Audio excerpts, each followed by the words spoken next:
Morning guys, it's John here from the Ohazassu channel.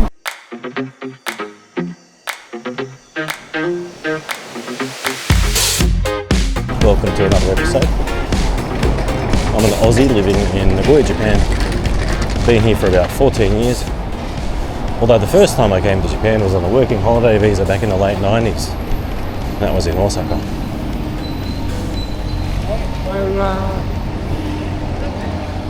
A bit of construction happening today.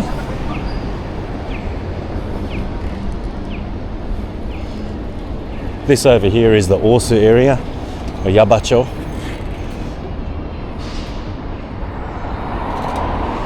That's that famous Yabaton restaurant that everyone seems to love when they come to Nagoya.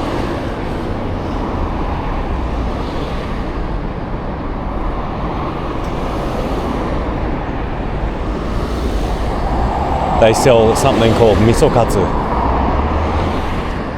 which is one of Nagoya's signature dishes.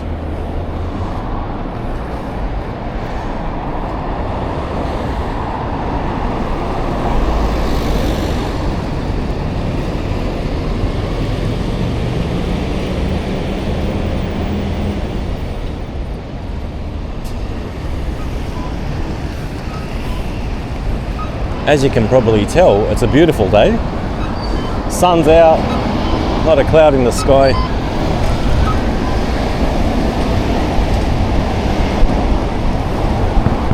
And it's feeling good.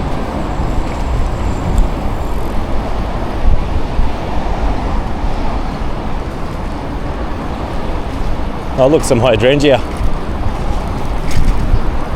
'Tis the season for hydrangea. It's absolutely beautiful. So at the moment I think I'm heading west and we'll be in a place called Fushimi soon.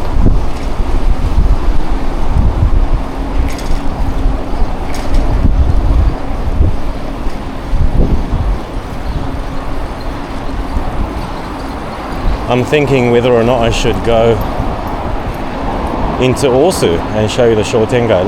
Let's quickly take a little detour and see what it's like.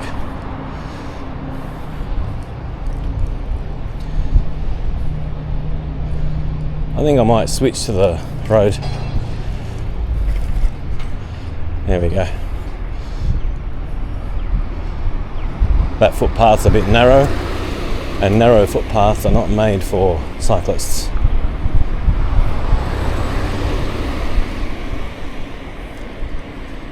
And you'll know when you're not allowed to be on the footpath because you won't see any of those round signs that say you can cycle on the footpath.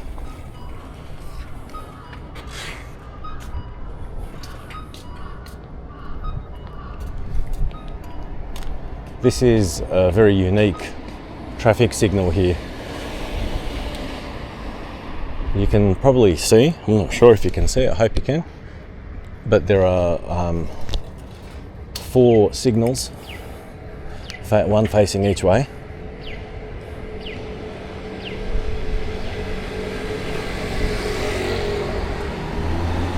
And so this is Ōsu, and we'll soon be hitting the Shotengai area.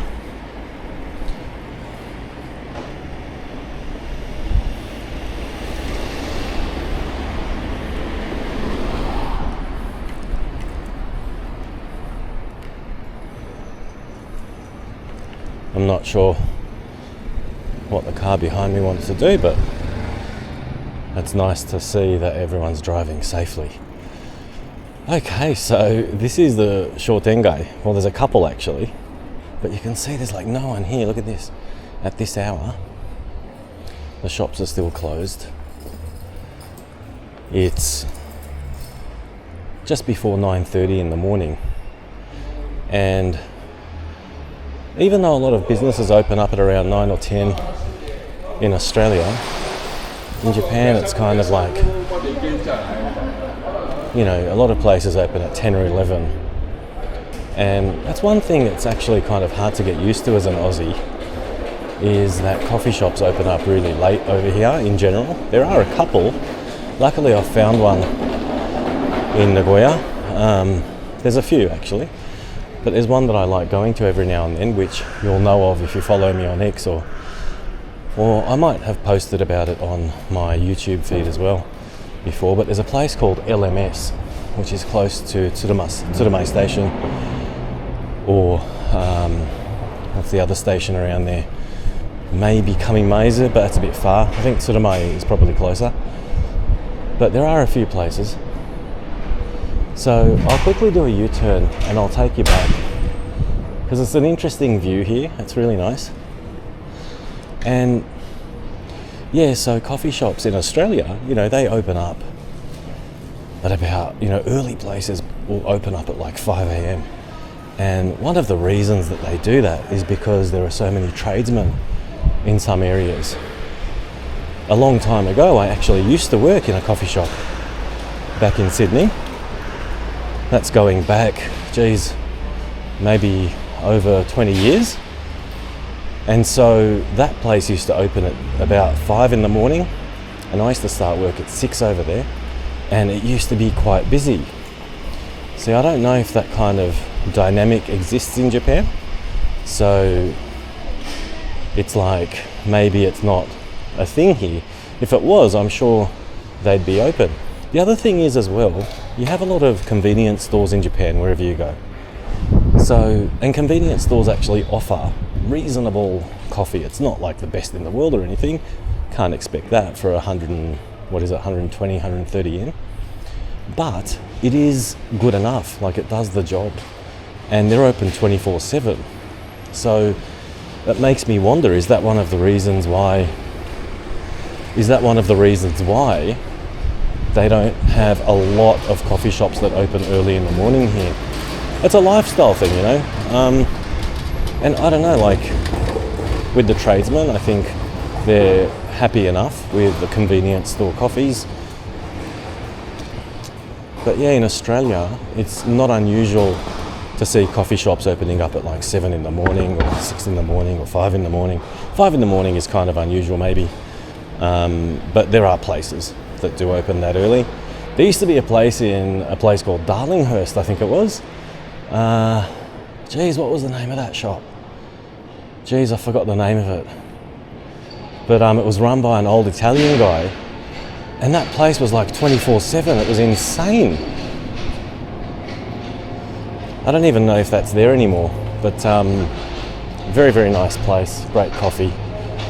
And I used to go there every now and then with my brother. But so in Australia, you see a lot of those places, but here not so much. And as you can see, there's not even anyone out here. This is like one of the busiest shopping areas in Nagoya. And if you come here on a weekend, it's absolutely packed, it's chockers. So it's quite interesting to see that, when it's this empty. We're almost at the temple. There's a really famous temple here called Ōsu Nagoya. And on a day like this, when the sun's out, it's actually quite beautiful. We'll see it in a second.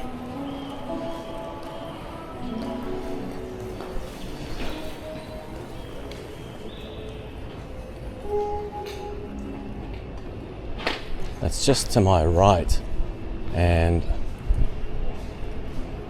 I can't go in there with my bicycle, so I'll quickly park my bike somewhere and we'll take a look. But let's just, we're in no rush. Let's enjoy ourselves, yeah? You can hear the chanting from the temple.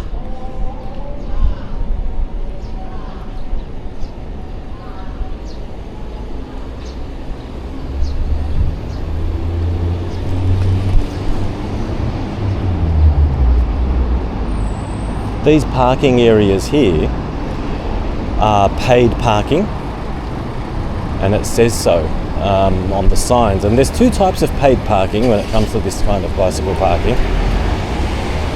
There's the type that people rent on a monthly basis, which is what that was, and then you've got this type, which is just a pay per park kind of a situation.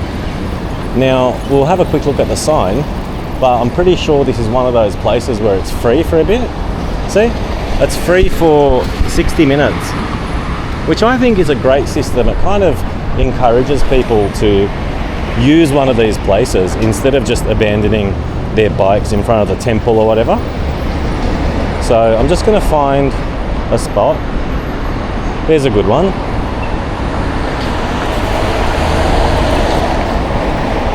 So you just put it in, and of course you've got to lock your bike, and off we go. So we're going to walk to Ōsu Temple now, and we'll check it out. So I've got 60 minutes of free parking for the bike. Oh, by the way, these are really interesting, these signs. See these maps? You know, it doesn't look very strange or anything, right? But look at the symbols up the top. You've got Wi-Fi and USB.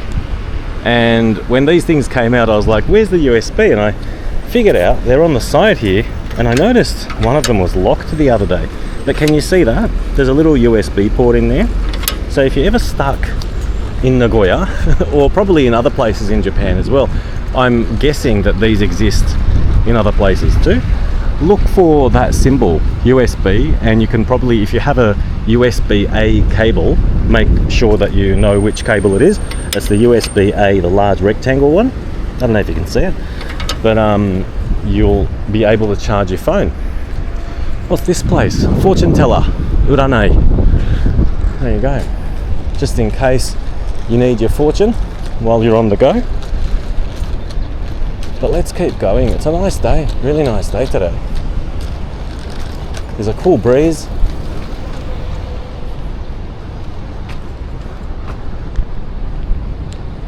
I mean, I can't exactly remember what the weather was like this time last year, but it's very pleasant. We're in almost the middle of June, so it feels like it should be a bit hotter, but I'm pretty sure it's going to hit us like it always does. Like one day you just wake up and it's like, oh God, and you're in a sweat. Okay, so this is Ōsu Kannon, and as you can see, it's a beautiful place. If you come to Nagoya, make sure you visit this spot. You can see the beautiful, like the shopping arcade that we just went through, and this place at the same time. They also have like a flea market here about once a month or twice a month, which I've visited a couple of times, and it's quite nice. You'll be able to find a lot of good little like antiques and, you know, bits and pieces, art. I love that mural over there. Isn't that a beauty? It's on the side of an apartment block. So this is Ōsu Kannon.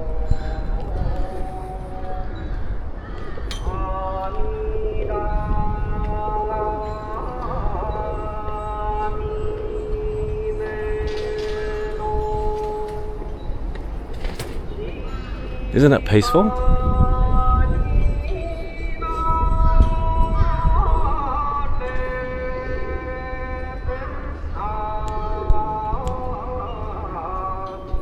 And you can see there's a lot of pigeons over here. These guys are famous, and you can buy food for them over here. For 50 yen, you can buy yourself a plate of birdseed, and one's actually come on my back. They think I'm gonna buy some seed. You can leave, mate. Yeah, he figured out that I'm not gonna give me any food. I think he's gone. Jeez, I think he's still there. But yeah, so this is the Shotengai. Shotengai just means a shopping strip. And typical Japanese Shotengai are exactly like this. Osaka has some of the best and biggest Shotengai I've ever seen. But this place isn't too bad either. But Shotengai are usually characterized by these, you know, it's got this canopy that runs through. Typically you won't see cars driving through a Shotengai. You'll see people walking, people cycling, and it's basically lined with small businesses. And in Ōsu, you've got a whole bunch of shops, restaurants, places where you can buy souvenirs and things. There's like, food stands like this where they sell, what is this, like churros, soft serve, hot dogs, hot chips, all kinds of things. Anyway, we'll just take a quick little walk. Won't be too long. But today's video is just basically to give you a quick look around. And I've been, thinking about all the different types of videos I could be making. And I'm just trying out some stuff, We'll see how it goes. Let me know, by the way, in the comments if you like this kind of thing. I do rather enjoy walking around. So if it's something you like, I'll be quite happy because I like it too. Here's a little shrine. It's called Fuji Sengen Shrine. Beautiful, isn't it?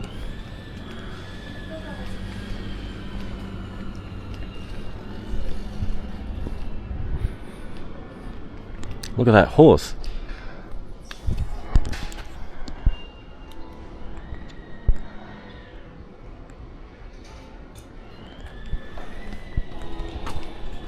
For my setup today, by the way, let's have a quick read of this sign. Fuji Sengen Shrine. It says the shrine dates back to 1495 when the shared spirit of the god of Sengen Shrine in Suruga, which is now Shizuoka Prefecture, was solicited to come down and be worshipped here. Preserved there is the Yugai Kyakutsuki no Tsubo, the lidded and legged urn, which was found at the nearby ancient grave mound of Nagoya Yama. There you go, a bit of a history lesson. Every time you come to one of these places, look out for a sign like this, because there's usually an explanation in English as well.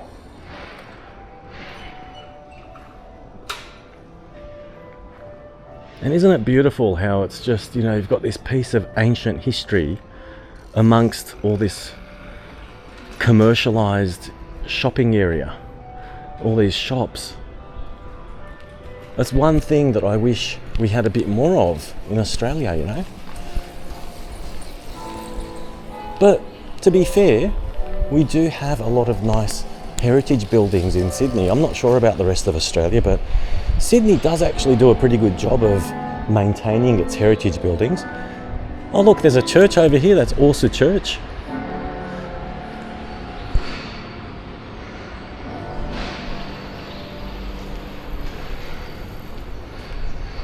I love these old shops. They sell handbags and bags. Look at this sign, it's so old and it's got so much, character. Look at this. Isn't it beautiful? One thing I noticed is that in Japan, I used to make signs back in Australia. It was one of the things I used to make. And I used to do printing and stuff. And when I first came to Japan, as someone who made signs, I was like, geez, there's so many opportunities here to fix all these old signs, because a lot of signs are actually quite old. And in Australia, when a sign gets old, look at this, a model shop. Look at that, a Suzuki Jimny Sierra, a plastic model. They've got so many. But yeah, when I first came to Japan, I was like, geez, what a business opportunity. You'll be able to fix all these signs. But I realized something. They actually take a lot of pride in having old signs. And it's because it kind of proves that you've been in business for a while. Now, I don't know if that's just my opinion or if it's fact, but it certainly feels that way. And I feel that way when I look at these old signs. I feel like, you know what? Why does a sign have to be perfect? Why does it have to be renewed every 3 years? Why can't it just be? It's kind of living proof that your business has been around for a while, So I noticed that they actually like keeping them the way they are. Obviously, there's the financial aspect to it as well. They don't want to spend money if they don't need to. But if it was something that was impacting their business in a bad way, they'd be fixing it, believe me, I know. Oh, this is Gyoza no Ōsu. This is a beautiful Chinese restaurant chain. If you ever need something on the go, make sure you stop by. Great noodles, like fried noodles, fried rice, gyoza. I love these little stickers that you find. They're kind of like graffiti stickers, and they stick them around the place on these electric boxes. Look, an old payphone, you know, and these things still work.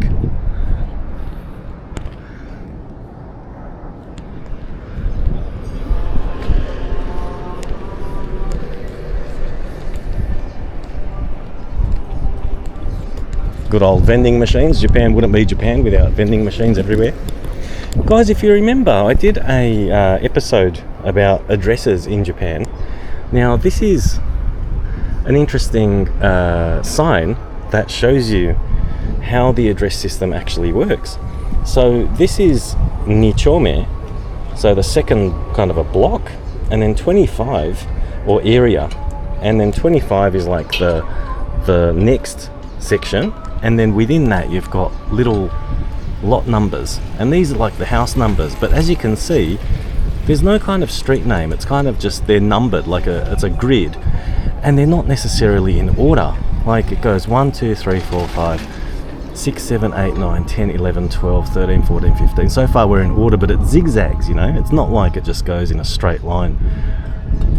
Yeah, it works really interestingly, but that's how it is. And you can find those around the place, and they exist so that, you know, postmen and delivery drivers and whoever is looking for a place, you know, before the age of Google Maps, I mean, you kind of just walk around, you look for one of those little signs, and you can actually figure out where a house number is with that. Because, as I mentioned in that video, they don't exactly put house numbers in front of each house. So anyway, we're back to the bicycle parking area, and it hasn't been an hour, so I don't think I need to pay any money.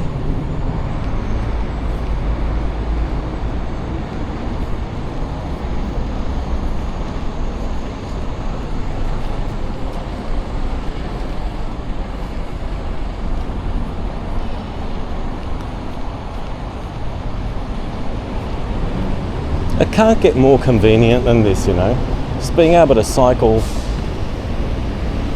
park your bike for free, walk around, visit a temple, you know, see a shrine. It's absolutely beautiful. Okay, so to get out of the bicycle parking, we've just got to figure out what number our bicycle is parked in, and it's number 68.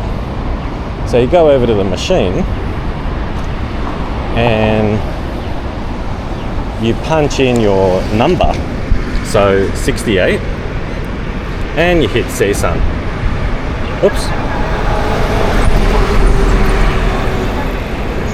That's wrong. Let me double check that.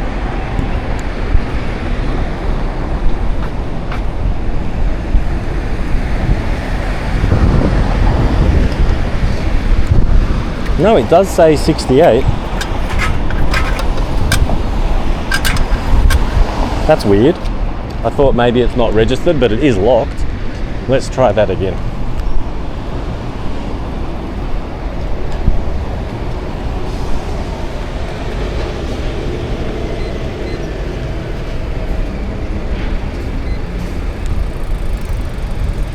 No, it worked that time. I don't know what the difference was. There we go. There must have been some kind of a communication error, but it worked. And so, yeah, you just pull your bike out now. It's got a little lock on the front wheel. I don't know if you can see that, but over there. And now that should be unlocked. Yep, there we go.